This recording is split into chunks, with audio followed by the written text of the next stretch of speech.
Tattoos and piercings. Are they right or wrong? Some Christian denominations quietly tolerate them, and in some churches they are forbidden entirely. What does the Catholic Church say on this? Let's find out.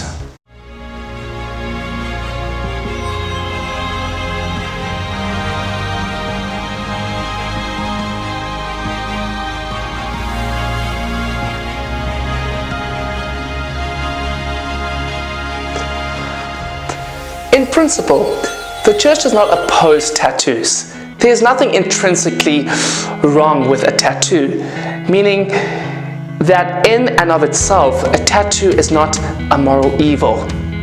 When looking up tattoo in the Catechism of the Catholic Church, you won't find anything.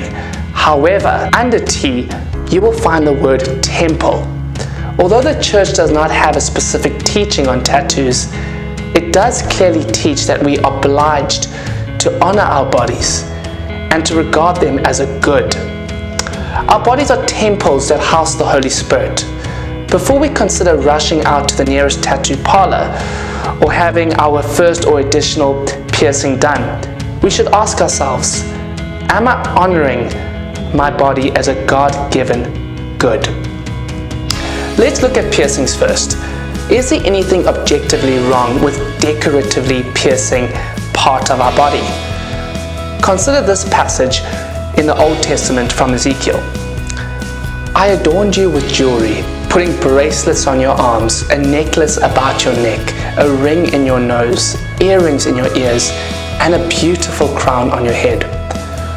God is speaking to Jerusalem in the language of a groom addressing his bride. Here God reminds his bride Israel of the good things he has given her. This doesn't mean that everyone should go out and pierce their nose, but it does show that some decorative piercings are not objectively immoral. So the Bible mentions piercings. What about tattoos? Some people point to the passage in Leviticus that says, "Do not put tattoo marks on yourself. I am the Lord."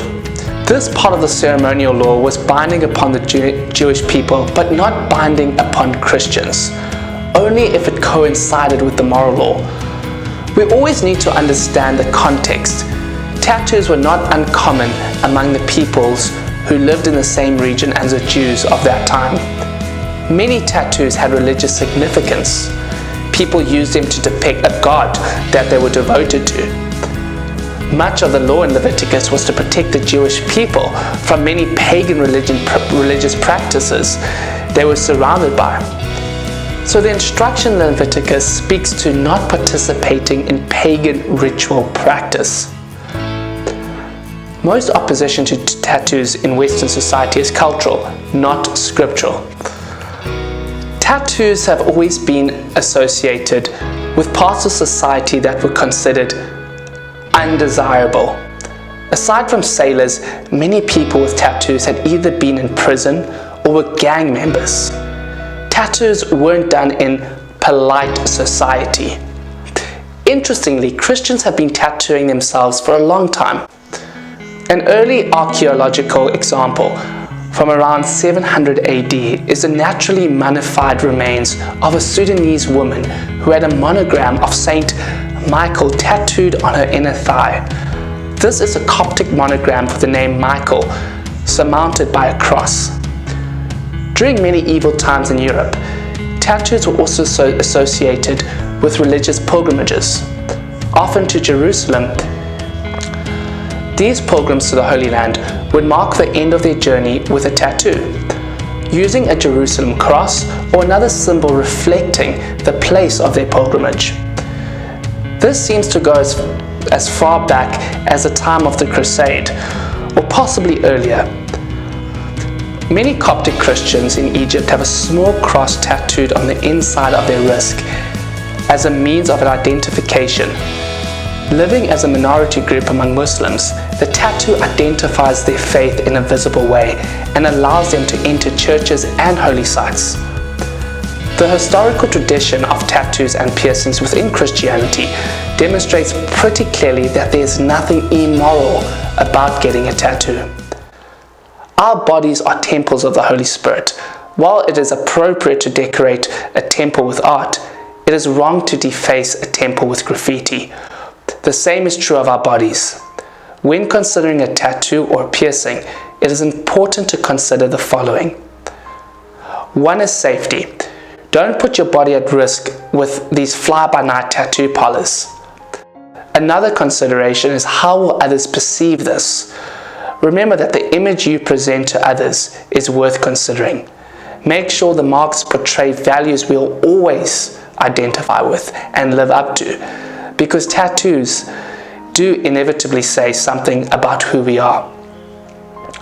The images should not be immoral, such as sexually explicit, satanic, or in any way opposed to the truths and teachings of Christianity.